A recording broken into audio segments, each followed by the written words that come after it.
I've seen immunology really move from broad spectrum immunosuppressives. I've been here for what I call the precision immunology revolution, which is like understanding specifics, usually cytokines or cellular markers that when modulated, usually by an antibody, sometimes by a small molecule, or now by a peptide, have a therapeutic effect. But a lot of times, like there's still never going to be that magic bullet.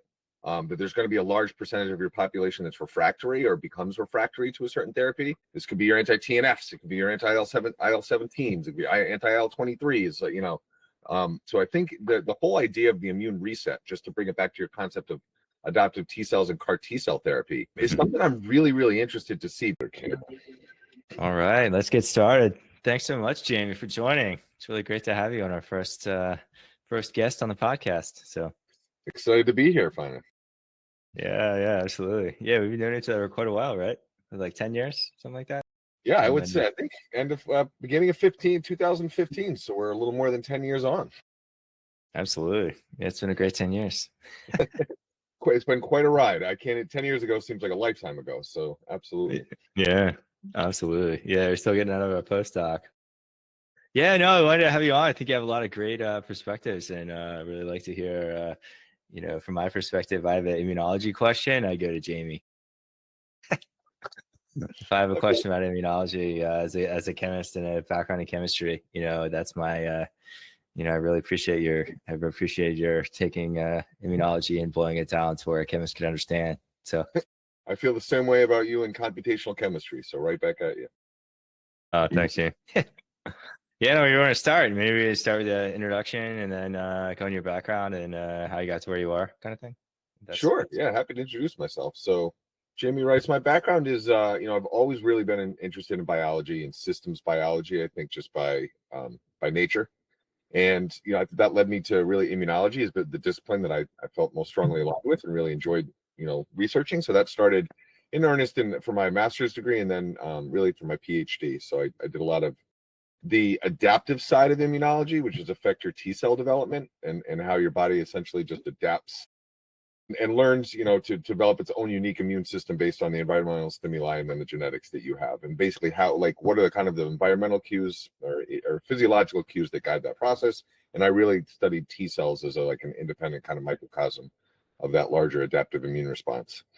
So yeah, did that, studied T cells, and then got my PhD in 2014. But that was about the time that people might remember that oncology and immunology were really starting to come together. And this was the advent that we were seeing anti-PD-1s and checkpoint inhibitors really showing incredible promise in the clinic, really changed the way I think that we treated cancers for the first time in more than a generation, really. We had just been really thinking about first kind of broad spectrum chemotherapy. Then we went to precision oncology medications, you know, for specific oncology targets. But 2015 is where you really saw immuno-oncology start to take off. So I did some of that. I did some vaccine research, some immuno-oncology research, and that really is what led me into my first position, where we met each other. Finith, we were working together as postdocs, obviously, at Harvard Med School. But you know, that was a time where although everyone was really interested in checkpoint inhibitors, we also thought that maybe agonizing a target and really activating the immune system rather than just taking the brakes off might be an alternative approach to really speed up and help certain people that had refractory cancers. So there was a really, really cool target called STING that I think had the therapeutic promise, had shown some really strong preclinical data on that, but there were no good small molecule agonists. And so we had right there a great challenge in front of us, right? Discover and develop a novel STING agonist that could activate the immune system for immuno-oncology, for broad spectrum like solid tumors. And I think that led us to what became a clinical asset, right? SNX-281. Absolutely. Yeah. Yeah. One thing I've always appreciated about you and your in immunology is you know, it's like for every target, it's just the way that you modulate it. So if you agonize or antagonize something, it can be applicable to you know, some type of autoimmune disease, or if you say to do the opposite, it's you know, it could be a cancer immunotherapy type of treatment. Do you think that's like generally true, or is that that's just an impression I have in my head of Chuck and chatting with people? But I know immunology is so complicated that you know, it goes off in many different directions.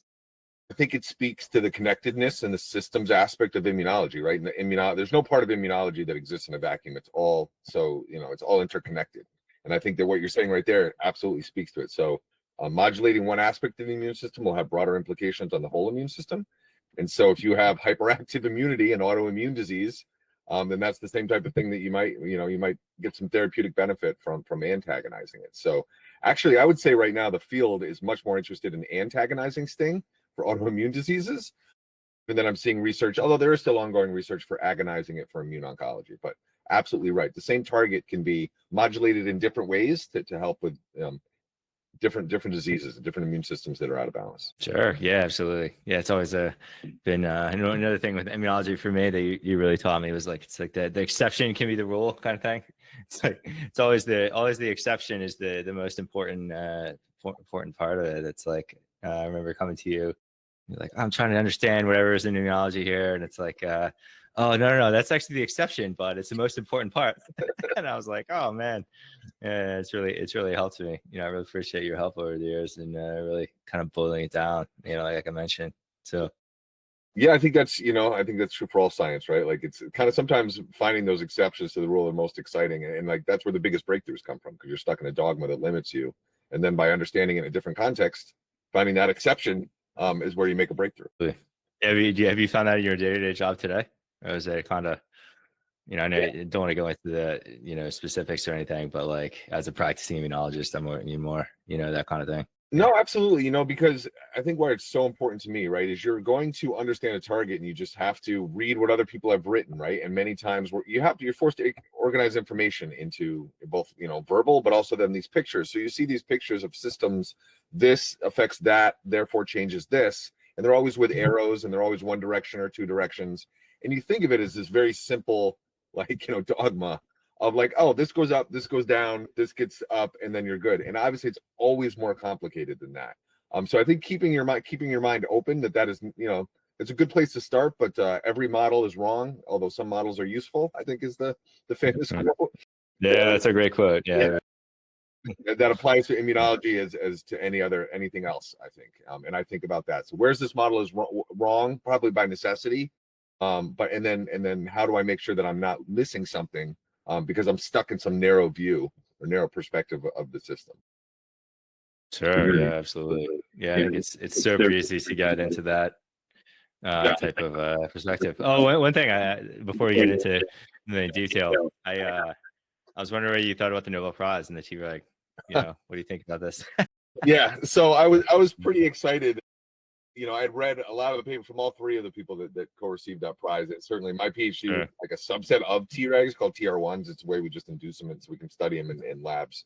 Was super excited. I mean, there's so much more to do in that field. And actually cellular immunology, I'm thinking like essentially like grafting T cells or actually using cells themselves as a therapeutic, as a drug, is something that's in its infancy. We're starting to do it with CAR T cells already, but I think we're going to see more of that in immunology too. Oh, you think so? Yeah. Actually engineering and then taking patients. Dude, would it be like like with CAR, you take patient cells, immune cells out? Could you have like a more general therapy, you think, or would it always be you take a patient cells, that are like you do with CAR, you take T cells out, you reprogram or essentially target them towards a specific antigen, and then reintroduce, and then you see the expansion, and then they attack whatever is expressing that antigen. But do you think it would be the same type of thing, or would it be like hey, you could make a generalizable cell? I guess that would be hard because you probably get your body would attack somebody else's cells pretty easily, I would think. You just highlighted, I think, all the major challenges in the field. So autologous adaptive T cell transfer, taking your own cells out, reprogramming them and putting them back in you, is what we've done. That's what CAR T cell therapies are right now. So you avoid all those like graft versus host or like cross-reactive responses. The problem is you can't do it very fast, right? It's very expensive. It takes a long time, and it's just not scalable. So people are very familiar with this problem, and so they're taking new approaches to really address the scalability aspect of that. The proof of concept is there. I think there's three or four now. I know there's at least three marketed cellular drugs right now, right? So it's almost a process rather than an individual drug. But CAR T cells, what people are doing now, and actually some really good breakthroughs coming in, and essentially using CRISPR and adenoviral vectors essentially too, so that you can reprogram your cells in vivo, never having to take the cells out to achieve that. Interesting. That's so you could just reprogram it without Right. even having to remove, and then you have to culture, and then you have to put it back in. I really remember reading the first cart, one of the patients, I think it was in a Carl Jung paper or something, that they died from the cytokine storm that came, but they were able to therapeutic stuff. There's like for sure that's in oncology. I think sometimes, I don't want to say that happens, it sounds kind of crass, but you're dealing with kind of like some unpredictable. It was very it was the end of life. A lot of very, very late stage patients that had really no hope otherwise, and they saw, I think it was like 4 out of 5 patients or something completely recovered. Exactly. I remember I read that paper, I was shocked. I was like, wow, this is seems to be a magic bullet, in a lot of ways that you think, I don't know, from a chemistry background, I think like every drug has to be a small molecule, right? That's what I thought when I was in grad school and stuff. And then you think like, wow, it's not even big. It's even bigger than proteins. It's even bigger than antibodies. You could put a cell in there that's engineered, or you can give some other way to, so I think a lot of these alternative therapies are very, very interesting. And, like gets to where you have to kind of expand your mind a little bit on what is a drug and what's not a drug. So. Better myself. Yeah. And I think that's really where you're seeing more and more, like, is that, although small molecules will always be an important part of therapeutics, right? For all the reasons. And they have a foundation, they're great, but peptides, antibodies, engineered proteins, adenoviral vectors, antisense oligos, right? mRNA, nanoparticles, cells, adoptive seed, CRISPR, like, it's just expanding and expanding. I think at the FDA, it's funny. It used to be, right, like small molecules, you would have to get a new drug application license when you wanted to market your drug. And if you wanted, rather than a small molecule, you had to get a biologics license application. So BLAs were like the wild west of drugs, right? Because different than small molecules, it required a totally different set of skills to evaluate their safety and efficacy and make sure they were like approved, right? But we've gotten so, like, now antibodies and engineered proteins are actually go under NDAs because the whole FDA is like, we know how to do this. It's so like straightforward at this point. We actually run those through the small molecule regulatory path. And then the BLA licenses are almost now more like for, like these crazy, AAVs and just things that are a little outside the kind of normal scope of think about therapeutics. Sure. Yeah. You mentioned peptides because I remember, thinking like, oh, no, peptide can't get in a cell. Then you see these great engineered peptides that are, extremely interesting to me because, you could run a quick phase display, see some type of efficacy, and then, know you have a good target. Yeah. It really kind of, as a small molecule or somebody with chemistry background and small molecule drug development, it's like you did all this work, you get to the point of, your compound hits the target. It's pretty safe, and then you run through clinical trials, you get to the end and you find out, this is actually the wrong target. So it's like, it's a real that was really a warning when I first learned that was a major thing. And it's like, well, how do you get around that? Well, it's got to be easier to hit a target. So that's where I think you get these antibodies, you get the peptides, and I certainly have a lot more interest than I did just coming out of a chemistry background. When I was training in peptide chemistry, like, well, drugs are pretty difficult to make, peptide drugs. Now that's seeming to no longer be the case, which is people have been saying that for a long time, but it seems like just recently that you see many more type of peptide drugs that have come out there. Yeah, I mean, at least that's my perspective. I'm sticking to it. No, I totally think that's right, man. There's a central thought process here, right? Like where modularity becomes scalable, and amino acids, proteins are the very first like modular design, right? Putting together pre-established building blocks quickly to make something new as just a general concept, right? This is how like Henry Ford made the automobile available to the everyday man, and it's why protein synthesis is so efficient. But for drug discovery, there's a lot of, you can actually take that modularity and really leverage it.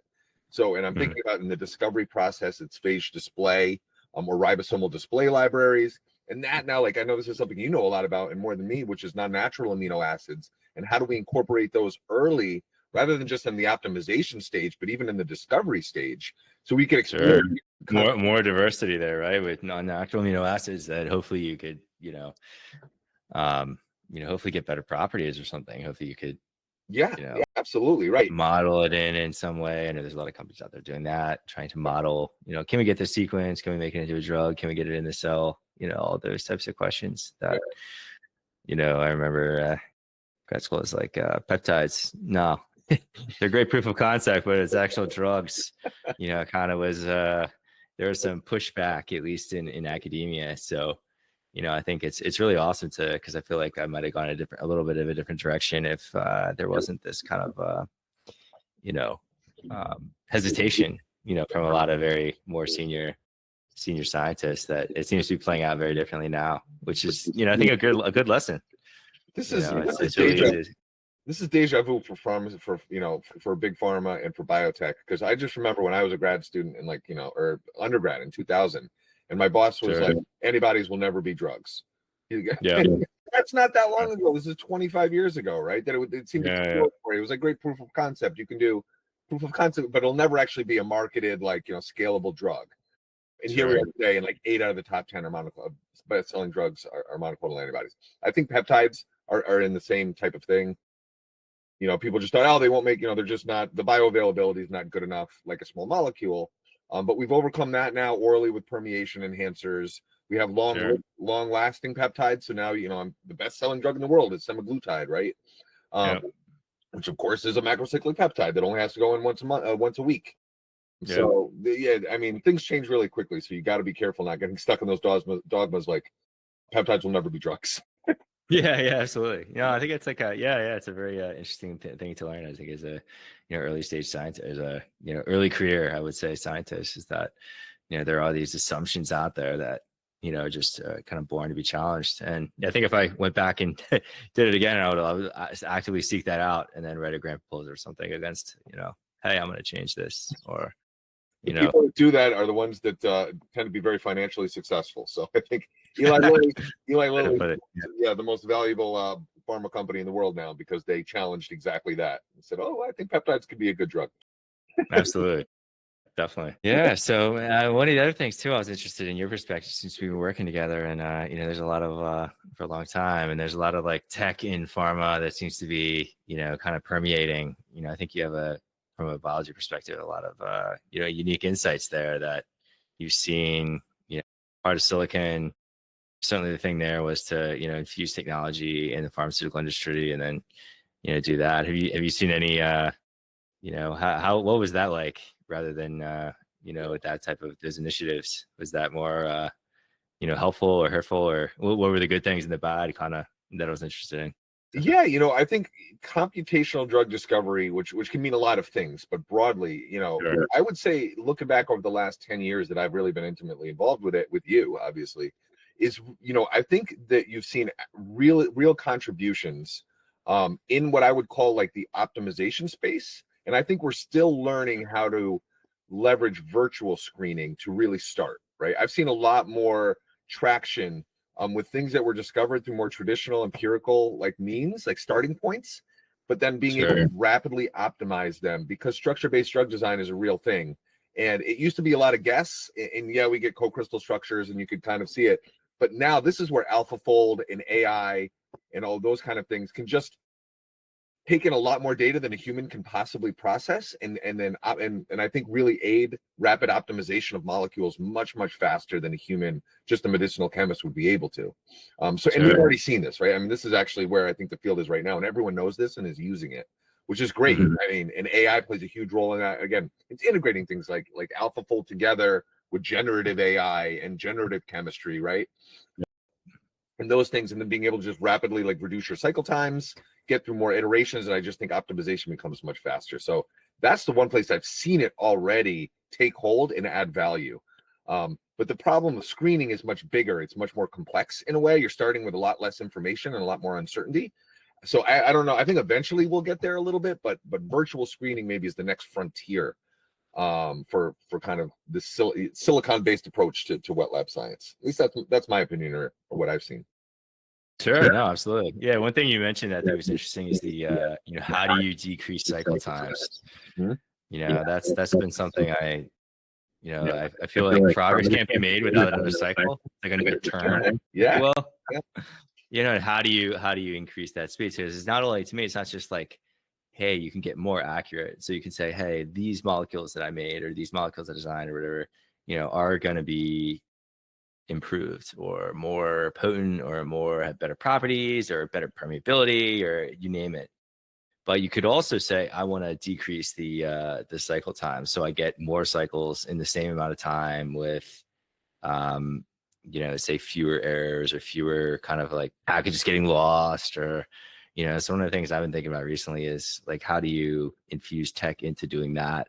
And it's more like a logistics, Yeah, absolutely. Logistics and like tracking and ensuring, like, if you have 3 or 4 reagents that are coming from different places in order to run an experiment, if all of them are not in one spot, then, you're going to have a tough time running the experiment. So, that's kind of one thing have you seen anything with that? Or do you think tech could play a role there? Or is it, I see a lot of people that are kind of like not really thinking, not that they're not thinking about that, but it's kind of like there's less acknowledgement. Everybody's pushing towards like, hey, if we make these models better, it'll, make it go faster, when lost 3 or 4 days for lost 3 or 4 days in shipping or something that could also be kind of cleaned up, kind of thing. At least that was what I've seen and I've had to deal with. So, no, I think it makes perfect sense, right? Especially like, so my experience has mostly been kind of what I would call small biotech and not big pharma, so I can kind of only speak to that, right? But if you look at the expertise of people that are traditionally gathered to form small biotech teams, there's no one in there that comes from like Amazon or UPS. They're all people that were like, you need your chemist, you need your computational chemist, you need your pharmacokineticist, you need your biology, like the traditional hard science disciplines, which we think of underlying drug discovery, and they are. And then you have a BD person, right? Because someone needs to raise the money and someone needs to sell the asset when you're done. So that person's always there making sure the runway is there and the big picture budgets. But what we don't have is anyone that really focuses on like operational inefficiencies. And that goes to exactly what you're talking about. And they are there, and the people in the room that experience them and get frustrated by them are not the ones with the skill sets or the tools to help solve them. So it's actually a really interesting opinion. Like, I totally agree. Yeah, that essentially you could reduce cycle times just by doing things that maybe aren't sexy, but just understanding and mapping, like, how's your operation? How is this operation actually working? I've never really thought about a lot, that about a lot, or done that a lot, at any company I've been at. But like, to me, it's how many iterations do you get as well, and over time that might build up. That, hey, if it takes 4 days instead of 5, suddenly you're doing quite a bit more science there. But I think there's a lot of hidden value to be extracted by eliminating those operational inefficiencies. The information stuff we're probably better at now, like organizing and reprocessing. Oh, that's a good point. That used to be a big bottleneck. I see that getting much better, just with new dashboards and like, how like and AI helps a lot with that, but just integrating a lot of data points so that they're synthesized and integrated in a place that people can see across them. Because that used to be very spread out, and then you'd open up something, an Excel sheet from one person, but you have to open, those dashboards. I'm using that as a catch-all term. I think that is certainly improved. Sure, yeah. But integrating the whole process still needs a lot, right? Like, and so it'd be interesting to see. I'm sure people are working on that. I think there's a lot to be in the near term. You could derive a lot of value from getting rid of those inefficiencies.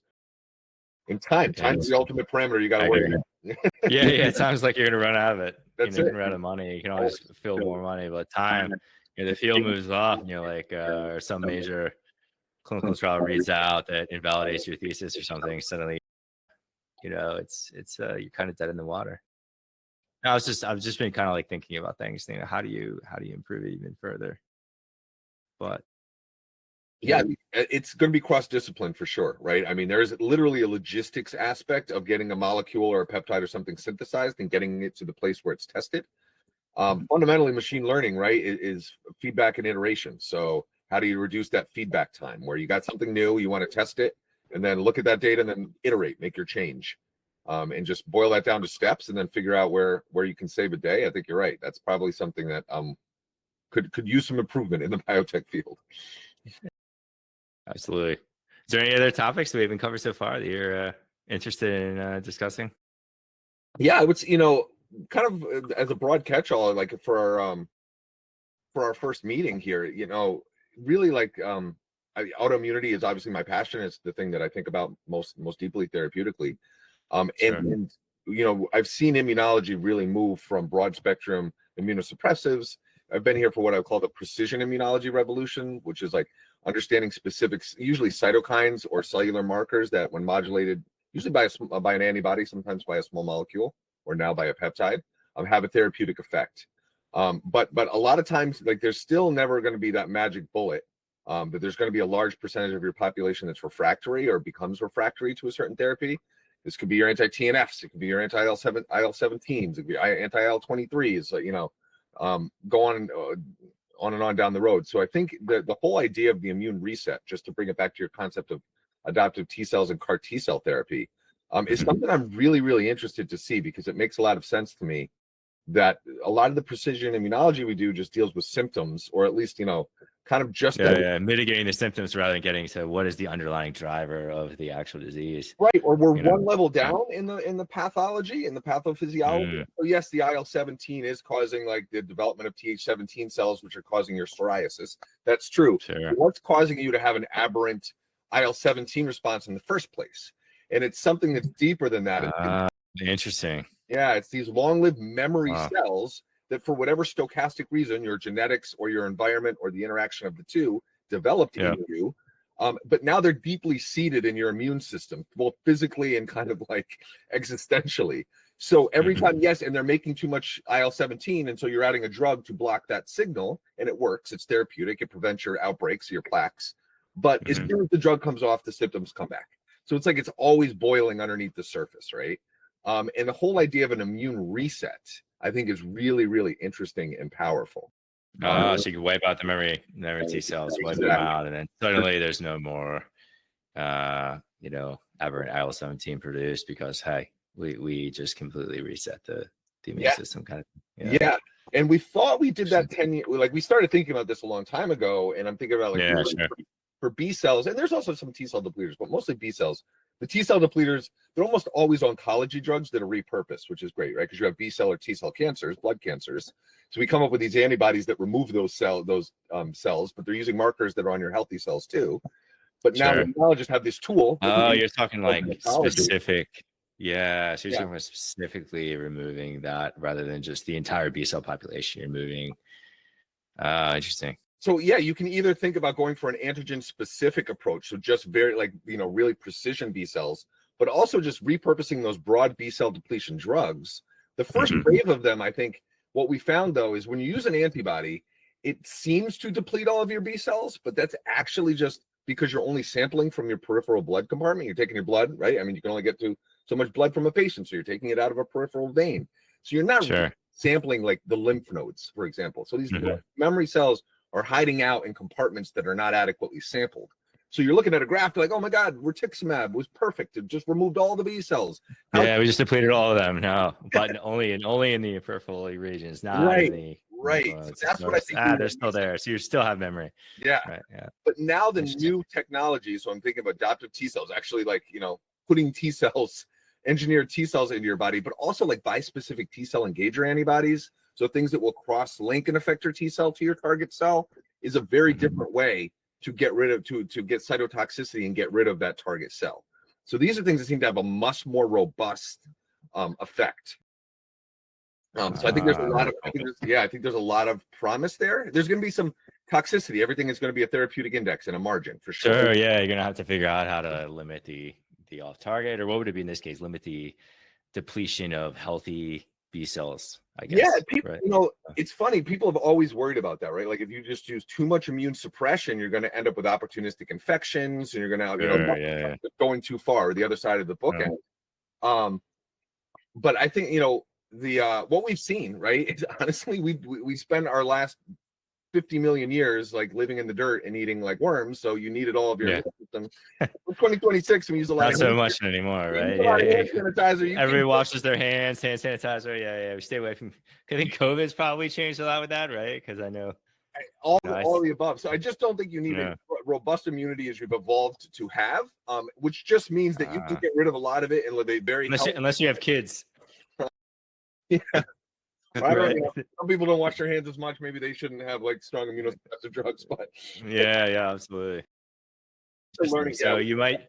So then the therapeutic index could be wider because you can tamp your immune system down further with B cell depleters. That the therapeutic index might be bigger because there's not as much need to have a super strong immune system. Is that kind of what you're? Yeah. exactly. We've learned like FcRn inhibitors is a great class, like to think about this. So this is Sure. the drug that really depletes all your IgGs. And this is, we've just seen like the first approved FcRn inhibitors were 2021. So we're right in the beginning of this field. And if you look at like the FDA and their response to before, it was a new class of therapeutics. They were super, super worried about opportunistic infections, emergent viral infections, respiratory infections. They made them do a whole bunch of safety stuff on that. And what they found out was that worry was unfounded. They didn't know that. It was perfectly logical to think about that, but it hasn't played out. That people that are on FcRn inhibitors and have 70% of their IgG antibodies removed do not really develop a lot more opportunistic infections than an average person. Oh, interesting. I wonder, have they teased at that why that is? Is it just because, hey, there's, like you were saying, it's just, you know, there's not as much exposure to any of these pathogens as there was historically, or is it just, hey, there's a certain level that if, as long as you maintain, you get strong immune responses, but anything below that, you might get these opportunistic infections? Is it kind of like an all or nothing, or is it a? No, I think, I think it's actually all of the above. And the third one is just, the immune system is very functionally redundant.